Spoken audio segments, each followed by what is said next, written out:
Hey, good morning, everybody. I want to tell you a story, and this is hopefully for business sellers. So I have a good friend who owns a family office that holds, many companies in it, and large company, large CEO of a large company, and when I say large, I mean double digits in the millions. And he calls me yesterday and says, hey, I want you to take a look at this deal for me I found, and I'd like you to kind of handle my side of the transaction.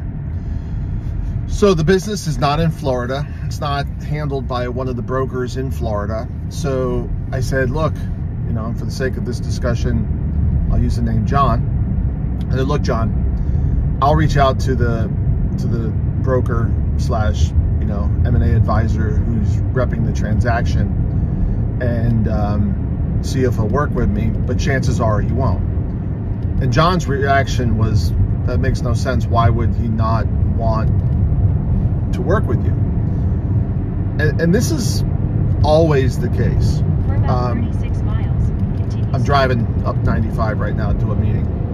So if you hear noise, that's what's going on. And I go, look, the reality is that brokers in other states, because the Florida market's very evolved, the brokers cooperate with each other most of the time. Those are the members of the association, because that's the rules that are set. I said, but in these other states, the brokers do not cooperate with each other. They act in a manner where they're going to get both sides of the transaction because that's what's economically best for them. And I said, look, I'll reach out to the guy. I didn't know who it was, so I sent an email and I left him a nice voicemail. I said, look, I understand that you may not want to do this. He first sent me an email, came across, I didn't get a chance to read it, but he did call me and I took the call. And we had a really nice conversation, but he says, look, I just don't work with other brokers. I don't have to. I've got 400 inquiries. It makes no sense for me to share a commission. And he can do that because he has the engagement, and the seller probably doesn't know that that is how it's handled. Sellers are generally ignorant of the activities that brokers take, and they make assumptions about how transactions are done. Now, this has been the way things have been done for, as long as business brokerage has existed. In the old days, pre-internet, there were bad people doing M&A work. There was not an efficient marketplace. There wasn't the ability to exchange information. There wasn't uniform practices and education that facilitated ease of execution from both sides of the transaction that would make for a smooth deal. Now, if you look at Florida, there is common documentation. There are standards of practice. There are trainings. There are, an efficient marketplace in which large volumes of transactions are done. But the other states don't operate that way because they don't have an exchange. There is no marketplace. Nice conversation. I said I'd pass the gentleman over. I gave him his number. And then I got to reading the email. And I'm weighing whether I share the email. I won't share the name of the individual. But, to put in writing that you won't work with someone like me who's been doing this for 20 years and is reasonably considered good at what he does, to put in an email that you won't share a commission because of your own greed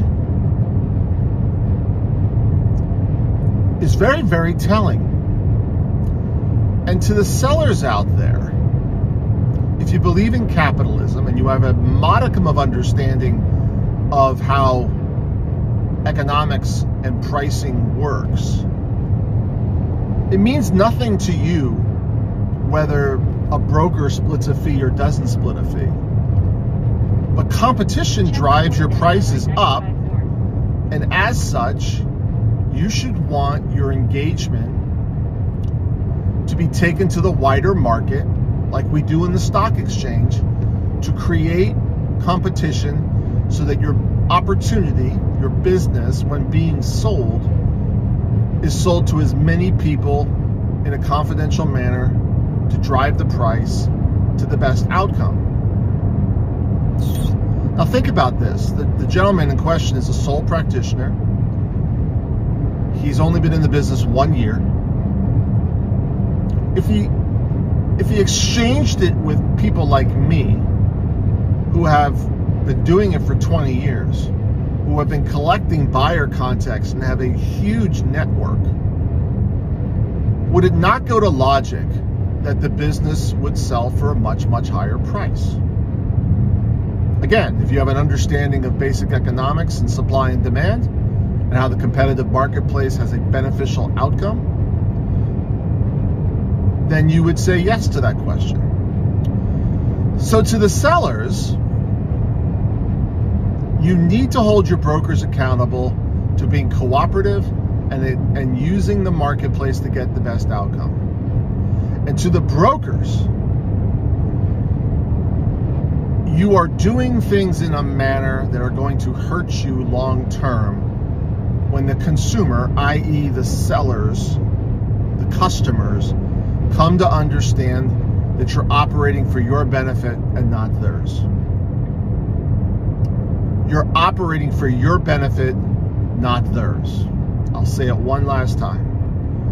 Not cooperating with other brokers and exchanging the business with people with exposure to a wider marketplace is a greedy action and counter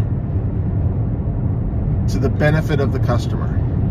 The argument that the selling broker would have that he knows more than I do, or he's more experienced than I do, or he has better education than I do, kind of laughable at because he did say that. He goes, well, I got this certificate from the M&A source, which is kind of like a perfunctory, take a class or two. Means diddly squat, quite frankly, but that's another discussion for another day. Certifications from internal agencies to use as marketing tools. And he literally said that. He goes, I'm the only guy in this state that has these 2 certifications. So sellers get educated, sellers hold your brokers accountable, sellers make sure they're actively co-brokering and hold them accountable.